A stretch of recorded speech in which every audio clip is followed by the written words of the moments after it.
Hey everybody, welcome back to another edition of Beer and Brands. I'm Matt Williams from Brand Federation, along with our CEO and founder, Kelly O'Keefe. Nice to see everyone. You may notice that we are in a familiar location. One of our favorites. It's one of our favorites. We've decided to kind of take up a residency in Isley Brewing Company here in Scott's Addition, kind of like U2 is taking up residency in Las Vegas. Direct parallel. Exactly, because Adam Clayton and Larry Mullen are not here either. Yeah, that's true. Actually, I guess Adam Clayton's going to be there, but Larry Mullen's not going to be there. He's not here either. No, we asked him, but he wouldn't come. So it's exactly like U2's residency. Anyway, Isley has been nice enough to put us up for the next couple of episodes because this place is awesome and the beer is great. So it's going to be fun. Let's bring Josh in from Isley, our host. Great to see you again, Josh. How we doing, guys? Hey, Josh. Good. What do we got? All right. I've got something brand new, and I've got kind of an old favorite that we brought back. First, This is Original Gangsters. It's an English special bitter, an ESB. It's completely appropriate for us. There you go. Yeah. We just recently did a collaboration. Scott's Addition does something they call the collaboration crawl. So they'll pair all the alcohol producers up in groups of two, and then we kind of collaborate and brew something new. So we were collaborating with Reservoir Distillery. So we used a proprietary English yeast that they actually use for all of their bourbons and whiskeys to ferment the beer. And then we did a batch that we actually aged in bourbon barrels as well. That's unfortunately all in cans, so I don't have samples for you guys right now. But that's this one, 5%, pretty mild, traditional kind of an English beer. Sure. Number two I have for you is called Tall, Dark, and Hopsome. We originally brewed this beer in 2014 for a competition that Capital Ale House was doing that was a blind IPA testing. They had about 60 different IPAs from all the alcohol producers in Virginia and brought people in and just kind of did a blind tasting, and we won. So we had best IPA in Virginia that year. Wow. Unfortunately, the hops that we used for that beer became extremely scarce immediately after we had brewed it due to some unrest in Australia and some issues they were having. So we weren't able to brew it again until just this past year. So we brought it back kind of for a very limited time, and it's been doing really well for us so far. Those are awesome. Well, thank you Yeah, very much. they're really good. Awesome. Thank you guys very much. Terrific. Well, Josh, thanks for having us. Absolutely. Great to be back at Isley, and we'll be back talking to Josh in just a couple minutes. All right. All right, Kelly, so I was in a really interesting conversation with a startup founder. He's starting up a really interesting company. And the conversation was around brands. And he said, God, I can't afford a brand. Like, I don't know how to think about branding. Branding doesn't seem relevant to me. And, you know, as soon as I kind of caught myself and I thought, no, you're thinking about this wrong. So it feels like a good topic for us to talk about, which is how should people with, smaller companies think about branding? Because I think a lot of them believe it's something they just can't afford. Yeah, I hear that kind of thing all the time. I am just trying to get things off the ground. I don't have big budgets. I can't build the kind of brand that I'd like to build. And I think it's all coming from a misguided impression of what branding actually means. Yeah, how should they think about it? What does branding mean that's different than the way they think about it? Well, I think they're thinking about advertising, and they're thinking about Madison Avenue style investments of television advertising or Super Bowl stuff, or even local or online advertising seems out of reach for them.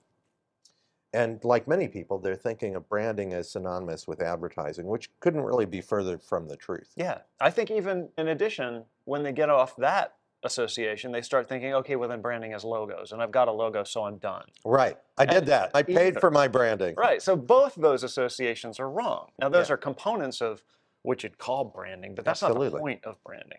Branding's about something else. Yeah, branding is really deeper. Your brand is what people think of you. That's the simplest definition that I can imagine. It is synonymous almost with reputation of the organization.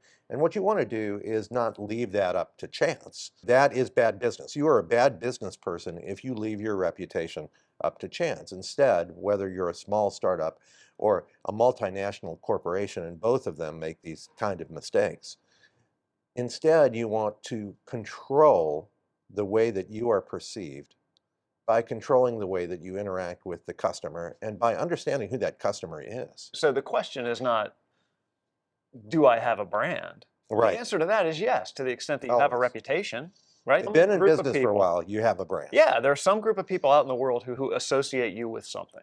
Yes. So the question is, do you have the brand you want? And to decide what kind of brand you want takes some pretty deep and important strategic thinking. It absolutely does. At the core of it, you need to understand who are the audiences that you need to influence with your work, not just with your voice, but with your work. The customers, the internal audiences, investors in some cases, community members, who you wish to appeal to, who they are, what are their needs, and who are you? What really drives this organization? What do you really do better than others do? And get crystal clear on those things. Yep. This is where my conversation with this founder got really interesting, because we started talking about things like that.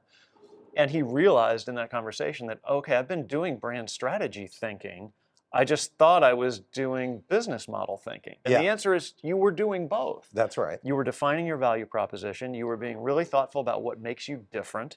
You were being really thoughtful about how you articulate your target audience, who you're going to appeal to, right? Who's your competitive set? What sets you apart from them?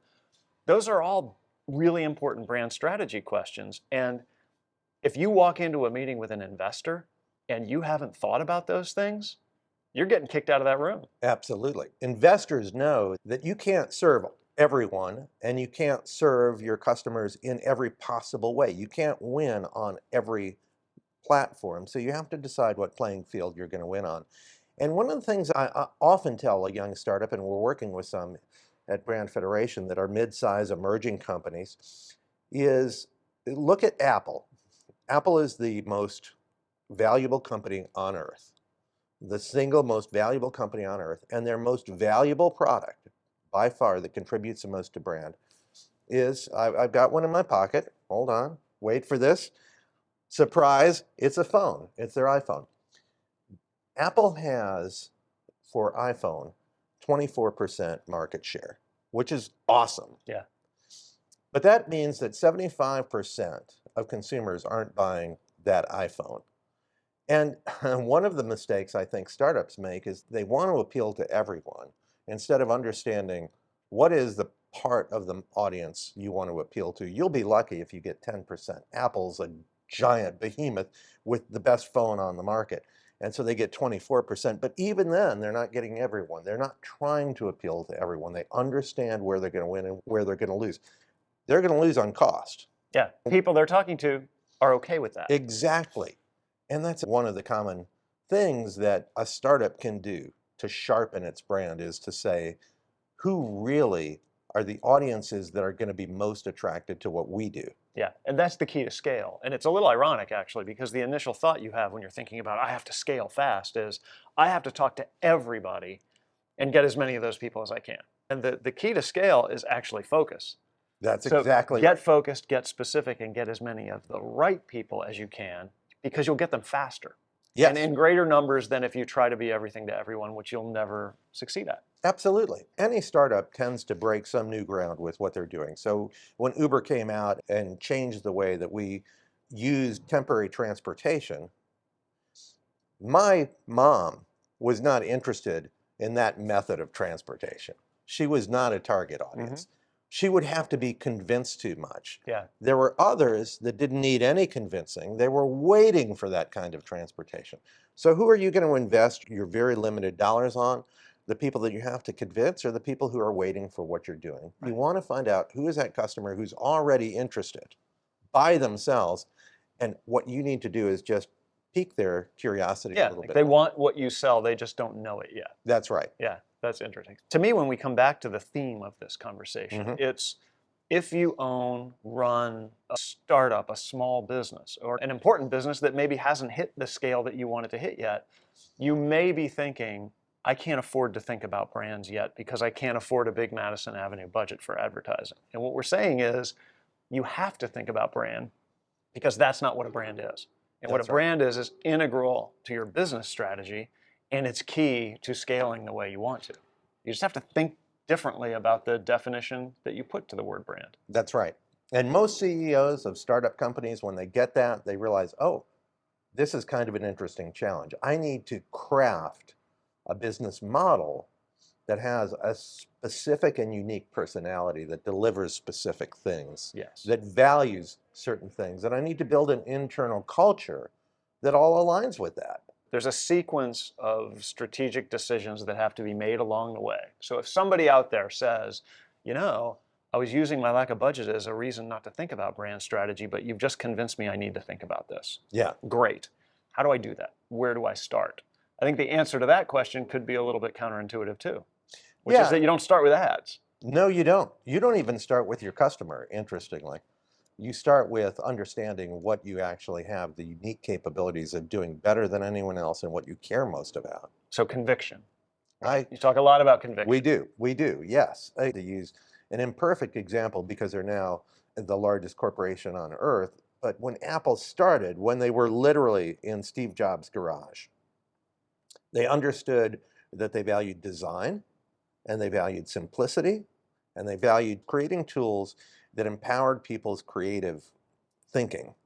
And those things remain in the trillion-dollar, multi-trillion-dollar company that Apple has become today. Those things are convictions about the way things should be done that have survived all of the limitless changes that have happened to the operating model for that company. Right. So if I think in terms of concentric circles, at the center of this idea is the conviction you've built your company on. If you're a founder of a company, you know what that is. You may not have thought about it in terms of brand thinking, but you know what that is. What's the next level? It's the culture of the company that you're building, right? So if I'm going to take that conviction and I'm going to turn it into a culture that's going to inform the way I structure the company, the way I hire for this company, the way I build the processes inside my company, you're still not even outside yet. You're now taking that conviction and saying, okay, let's translate it into a company culture. That's right. Right. And how do we do things differently internally to do that? I love that. And then if you've got that, you're ready for sort of that next. Which is what? That's when you start to think about how we interact with our customer. We call it the experience. And it's still not communications. It's like being here today in this wonderful setting, drinking a great beer with a rustic and industrial sort of vibe going on, low light in a coolest part of town. If you live in Richmond, you know that. All of that contributes to a certain experience of this place. Yeah, and we can think of other brands who've done an amazing job at this, completely outside the realm of advertising, right? We talk about DoubleTree hotels with the cookie you get when you check in. It seems almost so stupid. Instead of spending millions and millions and millions of dollars on advertising, this hotel chain was literally built around giving you a chocolate chip cookie warm out of the oven when you come in. I honestly believe that cookie costs less to produce than the soap in the room. Certainly less than the pillows, the beds, and everything else. And yet that cookie. It says so much about what you can expect from this brand. Here's our conviction. We believe in hospitality and comfort and warmth and welcome. Here's a cookie to prove it. That's right. It has nothing to do with an ad budget. And it shows empathy to their customer. You've been that guy. You're tired at the end of a day as a business traveler. You've been in meeting rooms and you've been schmoozing and you get back to your hotel room. You're missing your family and you're feeling sorry for yourself. Yeah. And when you check in addition to the key, they say, would you like a warm chocolate chip cookie? And I don't know anyone who answers no to that question. It's like, oh my God, thank you. So it's empathy to the audience that you're targeting. And it's a simple business experience driver that has set that brand apart. So I'm defining my conviction. Yep. I'm building a culture within my company to deliver on that conviction. And then I'm defining experiential elements that I can build into the interaction I have with my customers to make that conviction clear to them. Now what do I do? The last thing you do is you talk about it. I might make ads. You make ads. And now you know what to make ads about. Right. You make ads about that incredible experience that you're delivering. You create the experience first. You create ads to highlight that experience, whether it's Oreo, as we talked about on our last episode, talking about the sort of the magic of opening those two black chocolate squares and getting to the inside filling, or dipping it into milk and watching it drip. Whatever it is, you want to kind of shine a light on that experience with your communications. And when your communications are working their best, it's not just you shining that light. You're actually helping to guide those people who love you to share their own stories about how much they love you. That's where creativity can be an accelerator on the advertising side. Even if you don't have that big budget, if you have a great idea that brings that conviction to life and makes the right promise, people will share it for you. Yeah. And I always think, if you're thinking back at that experience level, you're thinking about the things you can do that the customer will notice. Think about it from the perspective of what would be worthy of them sharing, right? If you're a bank and you say, we have free checking, there is nobody going on social media to say, I just got free checking at my bank. Because guess what? They all give you free checking. It's pointless. It doesn't sound interesting. But somebody might say, ooh, I just got this cookie, and it's pretty cool.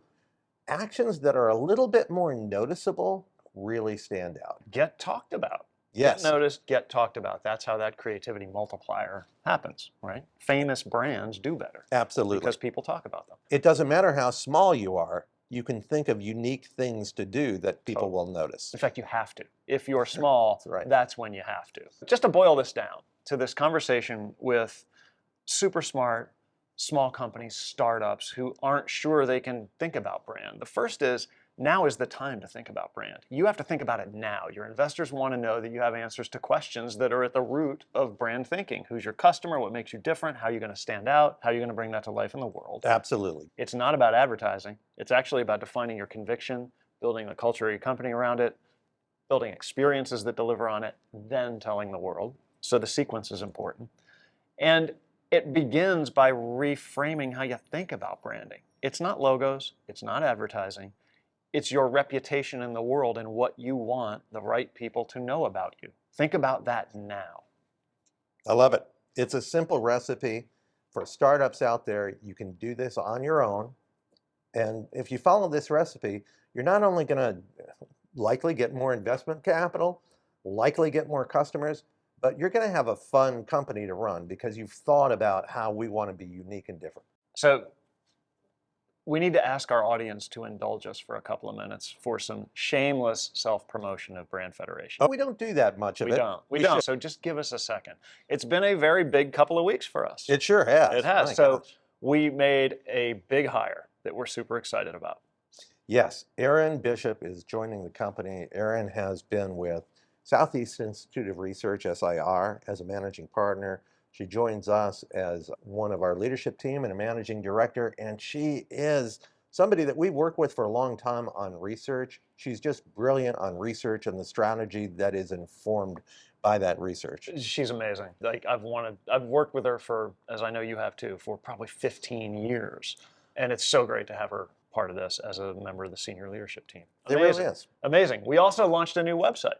Oh yeah, if you got to go to it right now, except watch the rest of this show first, but brandfederation.com, our brand new website. We've spent a lot of time on it working with a really great group called Off Menu, and we would like for you to go to that website and tell us what you think about it, because we believe in consumer feedback. You're a consumer at least of this show. I don't know why, but you are, and we would love your feedback. Yeah, check it out. It's brandfederation.com. We're really proud of it. It's really cool. And then the third thing, we did a really fun thing a couple of weeks ago with our friends at Colonial Web. We did a Beer and Brands live session at their management so meeting. much fun. It was really fun. They had a group of about, 200 people, 150 people? Yeah. In a ballroom in a hotel, and they had us up on stage, and they brought beers out for everybody in the audience, and we did Beer and Brands live for an hour. All of their leaders were drinking beers, and we were up there doing Beer and Brands live. We had a good time. I think they had a good time. I think they did. They had beer. They had beer. That's 90% of the battle. So that made up for having us Exactly. up there talking about Beer and Brands. If you are planning a conference, if you have an event and you want to do Beer and Brands live, we might just be up for that. As long as the beer's good, then the conversation, I know, will be good. It's fun. It's fun. Okay, shameless self-promotion Done. concluded. That's it. Thank you. All right, Kelly, it's time for everybody's favorite segment of Beer and Brands, winners and losers. Oh, boy. You want to do winners first or losers first? Let's do winners first. Okay, who's on our winner list? Well, I think we've got one big winner this month, which is ChatGPT. You can't do a winners list without that on it, right? No, they've released their 4.0. Everybody's talking about it. Everybody's using it. And it's pretty good technology. It's unbelievable. We were talking earlier about, I had to introduce a speaker at a dinner a couple of weeks ago, and I went on ChatGPT and said, write the intro for this person. And it came back really good, and it said, okay, you missed a couple of things, revise it to put this back into it. It came back with an intro that had the things that were missing, little humor, nailed it. I mean, it's crazy. It's really important. And it still is laced with issues that we as a society really need to think about. I don't want to be cavalier about the potential risks that come with shifting to an AI-generated world, but these guys have done a good job. The technology is fascinating, and what ChatGPT is able to do is unbelievable, but the dangers that are kind of built into this technology are such that you can realize this could cause major problems if this isn't done correctly. And we don't have a great track record as a species for keeping a rein on our technologies. I think we need to regulate, and I don't mean government regulation, but we need to carefully monitor anything that can be, obviously we monitor weapons. These are competitive weapons that they could have implications that we haven't thought about. They're going to be a reality of our future, AI is. It's going to be a tool, and I often think back to my early days in this industry when desktop publishing was threatening to some. And yet today, it's really made our lives easier and transformed the industry in positive ways. I think there's more positive transition of our industry than risk, but I do think there's risk. Yeah. So when somebody says, should I be freaked out by this or should I be excited by this? The answer is yes. A little of both. Yeah. But it's a brand that's on top of this category right now, doing great things, and so they deserve credit for that. Yeah, and you can fight it if you want to, but you're going to lose. Better to learn it. It's coming. By it, you'll be amazed by it, but you'll also learn about what its limitations are and what makes it a little scary too. Let's talk about some losers. A couple big losers in the news. Why don't you get started? Let's get started. Share the fun. Oh, I've wanted to talk about this for a while. Fox News. Oh my God. Let's set political proclivities aside. That's right. We try. We sometimes fail, but we try. This is a brand that is really, really damaged by what's come out in the revelations from the Dominion voting lawsuit, which have come out and shown that not only is Fox News not telling the truth to its viewers, it knows, and its management knows it's not telling the truth, and they're okay with it. How do you maintain the integrity of a supposed news brand when it has now become obvious to the world that they lie and they know it? Yeah, it's a huge issue. And, you know, we think of branding as truth well told. Great branding is built around the truth of what you do. Here's a whole organization that has not only lied to its viewers, but it's a news organization. And if we can't trust a news organization to tell us at least what they believe the truth to be, right, then it's a violation of the trust of their viewers. And what we know now is that in public, in front of cameras, to their consumers, they were saying one thing, and in private, the very same people were saying, I don't believe that. I think you just drew a really important distinction when it comes to news brands, right? There's a difference between bias, which as human beings is impossible to avoid. Mm-hmm. We all have our biases, right? Whether we're a journalist or not. Journalists are humans and they have biases. There's a difference between bias and lying. Right. And these people lied. I think that's exactly right. You could argue that there's more than one truthful perspective on any current event. I don't know if that's true, if there's one objective truth or not. This is not philosophy and brands. We don't know anything about that. But I will say, when you are selling people on the credibility of the information on day-to-day events that you're providing, and they now know that you've lied to them, I think that's a serious risk. And they need to do some serious self-examining about how they process the news. Yep. Footnote, truth well told, the brilliant tagline from McCann, the ad agency. It's awesome. Another loser this month, and obviously we can't even have this show without talking about Silicon Valley Bank and the failure that they've had. And you may think that's not a brand failure. That's a business failure. That had nothing to do with them because the increase of interest rates changed the value of their securities, which led to a collapse of the bank. But actually, the spark that blew up that bank and that cost their investors billions of dollars was miscommunication. Interesting, because this ended up on our list, and I was thinking, okay, it's definitely a loser, but how is this a brand or communications loser? And it is. Yeah, the CEO decided to tell everyone that they were going to have to raise more funds to be able to remain solvent. I'm paraphrasing, but that was the message. And he seemed to forget about the fact that we have this thing called social media that spreads messages, and that nobody uses social media more than startups in Silicon Valley, which were his customers. And so almost instantly, people started pulling their money out of that bank. And before the end of the day, they had to shut the bank down for a run on the bank. And we know that a run on the bank, no bank is solvent enough to protect themselves when customers come to get their money out en masse. And that's exactly what happened. Yeah, right. So it's an interesting communications issue. It also has interesting, I think, implications for what the relationship between consumers and their banks are or should be. Right. It means, you know, we've done a lot of work in bank branding, right? We don't talk about solvency and, you know, what your debt ratios are when you talk about selling a bank to a consumer. Right. But the implication of this is that if you're going to do the same kind of due diligence on your bank as a consumer that you do on your car purchase, right? Right. Which arguably your banking relationship could have a bigger impact on your financial health than your car purchase. If you have $250,000 in the bank, or worse, $500,000 in the bank, and You're it's at not risk. insured, you've got a $250,000 risk right there. That's more than you're going to spend on a car. But when's the last time you did any due diligence on the solvency of your bank? I have no idea. Right? Yeah. Is that your job now as a consumer, to look into the solvency of your bank? How do you do that? Yeah, I don't know that it is. There's a lot of things we want from banks, and in our work with banks on branding, we're trying to capture what they offer above and beyond other banks. But there's one thing that every single bank should offer, which is that your money will be there tonight when you go to get it. And that is the most fundamental and basic thing. So not only did they jeopardize that with some bad practices, but it really is an amazing story when you think that one person's miscommunication could not only lead to the failure of a bank, but almost lead to the collapse of the United States economy. Now that scares the crap out of me because I make mistakes in communication, but You're not going to crash the economy. you've probably seen some of them today on this show. I hope the economy will never crash because of that. The brand implications of this thing that at first blush feels like a major problem for financial institutions are really interesting if you dig below the surface of them a little bit. I think they are. And I think financial institutions, from a brand and consumer messaging point of view, have work to do.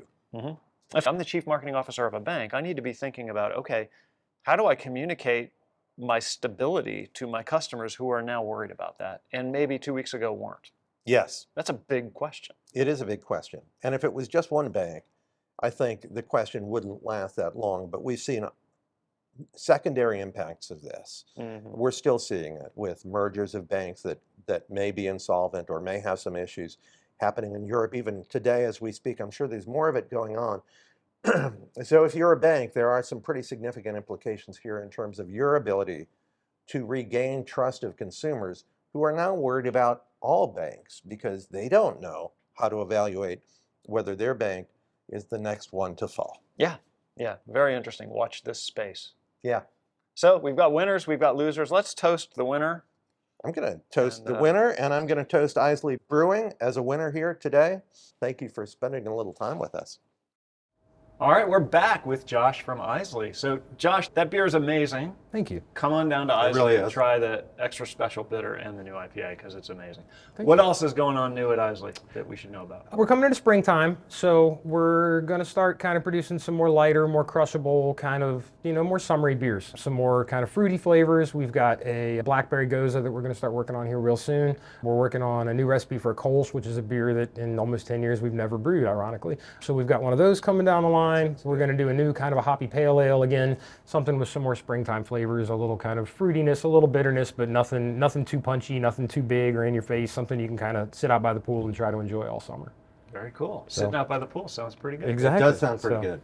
Yeah, so we're a long way from that right now. Unfortunately, Very yeah. cold day here. Unfortunately so, yeah. Like down But, fast. So where can folks find Isley Brewing Company? any of your kind of local grocery stores, bottle shops, anything like that. We've also got draft options out around the city. We've moved into kind of the Tidewater and Virginia Beach area as well, so we've got some draft and can options down there as well. Total Wine does carry our product also, so kind of look for us anywhere you find your alcohol. Yeah, and come on down to Scott's Edition. Absolutely. And Yeah, come on send me down. If you're visiting Virginia, this is a place you want to visit.